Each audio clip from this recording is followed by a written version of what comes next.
Good afternoon, guys. Today I just want us to look at natural numbers and factors briefly.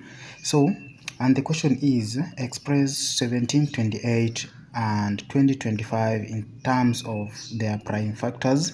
Hence, evaluate this question here. So the first step that we need to do in order to get these 4 marks is we need to express 1728 and 2025 as we need to find the factors of these two numbers, and then after we get the factors of these two numbers, then we come and fill the whatever new values that we have in this third root and in the square root. So how do we find the factors of numbers like 27, 17, 28? We are going to use tree diagram to find the factors of this number by looking at the prime factors, the prime numbers. So when we begin with 1728, so the first number here is going to be 2 because 2 is the first prime number. So 2 divides 1728, 864. Again, 2 divides 864, 432. Again, 2 divides 432, 216. Again, 2 divides 216, 108. Again, 2 divides 108, 54. Still 2 is continuing, so 2 divides 54, 27. 2 cannot divide 27, so 3 divides 27, 9. And lastly, 3 divides 9, 3. So what we have as the prime factors of 1728, we are getting it as 2. And how many pairs of 2 do we have? 1, 2, 3, 4, 5, 6. So 2 power 6 multiplied by 3, 1, 2, 3, 3 power 3. So we are done with the first part. We need to find the factors of the second part.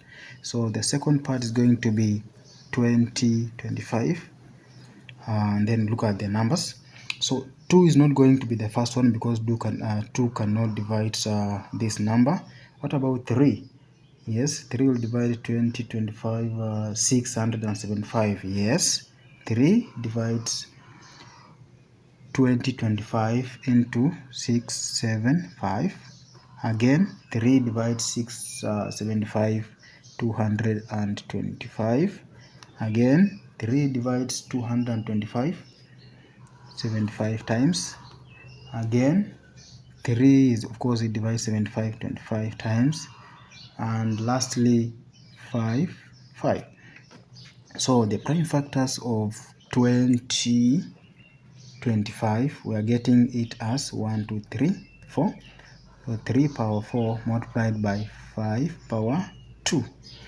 Now, after getting the factors, we are coming now to see what we have, because here you have the third root of the factors you have inside here, then here you have the square root of the factors you have inside here. So now we're going to have the third root of 2 power 6, now this one, multiplied by 3 power 3 over the square root of 3 power 4 multiplied by 5 power 2. Now this one, what do you get? Now you realize that third root is the same as a number raised to 1, or a number raised to 1 over 3, or a number power a third. So it means 2 power 6 multiplied by 3 power 3. When you close the bracket and raise this to power 1 over 3 is the same as this one. What about the denominator? The denominator, a square root, is the same as a number raised to a half. So 3 power 4 multiplied by 5 power 2, then power half. Now what do we get as the answer? So here we are going to consider the powers, because this is power. So we are considering the powers. So we just take the powers, we multiply. So 6 multiplied by 1 over 3 is, we are going to get 2. So 2 power 2 multiplied by 3. 3 multiplied by 1 over 3 is just 3. Then for the half, 6 multiplied by, this is 4 multiplied by a half, getting 3 power 2 multiplied by this is 2 multiplied by half, which is 5. Now you realize that this is now the answer you have, but here you have 3 squares the same as 3 multiplied by 3. Therefore this 3 will cancel one of the 3, so that now you have 4 over 15, which is now your answer. Thank you for watching this video. I hope it's going to help you to improve your skills and knowledge of mathematics. Kindly share and subscribe with your friends to ensure that also your friend benefit. Thank you.